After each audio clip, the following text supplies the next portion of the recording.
Maintenant, on va parler français. Entre Maroc et le Sénégal, le champion d'Afrique, des Africains et du monde entier, c'est le Sénégal. Pas le Maroc. Il faut que ça soit clair. Dans les 54 pays d'Afrique, peut-être qu'il y en a certains Ivoiriens qui les soutiennent dans cette comédie et dans ce vol-là. À part ça, tous les Africains sont unanimes que le champion d'Afrique est sénégalais. Dans le monde entier, si on devait calculer, 95% des gens qui suivent le football dans le monde entier, eux tous sont unanimes que le Sénégal est le champion d'Afrique. Maintenant, le français qu'on aimerait dire à certains Ivoiriens qui veulent soutenir le Maroc là-dedans, à la Coupe du Monde, le Maroc sera votre champion d'Afrique. Vous, tout seul. Il faut que ça soit clair. Mais le champion d'Afrique des Africains, c'est le Sénégal.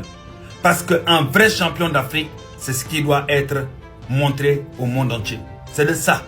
Et celui qui va venir représenter l'Afrique en tant que champion d'Afrique, il faut que ce champion-là doit être celui qui a gagné sur le terrain et non dans le bureau. On ne peut pas envoyer un champion d'Afrique devant le monde entier pour représenter l'Afrique en tant que champion et qu'on se renseigne, on voit que lui là, c'est un champion qui a gagné dans les bureaux avec des magouilles. Et que le vrai champion d'Afrique qui a gagné sur le terrain est le Sénégal. Ça n'a pas de sens. Vous qui suivez le football en Afrique et qui veulent soutenir le Maroc ou parce que vous avez la haine du Sénégal, honte à vous. Vous ne suivez pas le football, vous suivez du vol, triche et autres. C'est ça votre football. Mais le vrai football qui représente les vrais Africains et le monde entier dans le domaine du football, c'est ce que le Sénégal a fait, gagner sur le terrain. Et tout Africain digne serait fier que le Sénégal les représente en tant que champion d'Afrique et non le Maroc en tant que champion qui veut aller gagner dans les bureaux.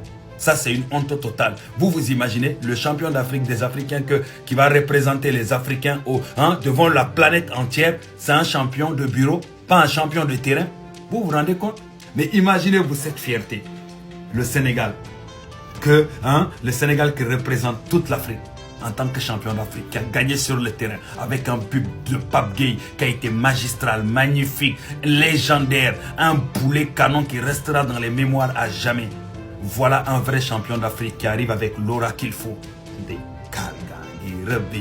Galgangi Rugby, Alexis Soubatel, Dem, Sénégal. Est-ce que vous avez capté? C'est ça qu'on appelle un champion respecté. Celui qui a gagné sur le terrain. Il n'y a aucune équipe dans le monde qui va s'arrêter devant le Sénégal pour parler. Parce qu'on a été champion sur le terrain. Mais par contre, pour ces soi-disant Africains qui veulent être représentés par le Maroc en tant que champion, là-bas, quand vous allez arriver, expliquez aux gens comment vous avez été champion. Expliquez-leur. Eux-mêmes vont vous cracher dessus parce qu'ils vont dire, nous, on ne parle pas avec vous. On parle de football.